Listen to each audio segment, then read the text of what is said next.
मनू भाकरने रविवारी दमदार कामगिरी करत पॅरिस ऑलिम्पिकमध्ये महिलांच्या 10 मीटर एअर पिस्तूल प्रकारात ब्राझ पदकांची कमाई करत भारताचे खाते उघडले।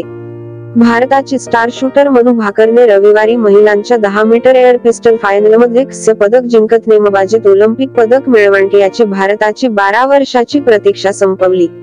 ऑलिम्पिक पदक जिंकणारी ती पहिलीच भारतीय महिला नेमबाज बनली आहे।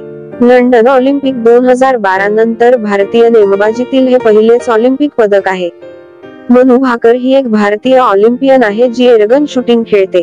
तिने 2024 पॅरिस ऑलिम्पिक मध्ये 10 मीटर पिस्तूल प्रकारात कांस्य पदक जिंकले। 2018 दशसहस्रांशच्या ISSF विश्वचषकात भारताचे प्रतिनिधित्व केले आणि 2 सुवर्ण पदके जिंकली।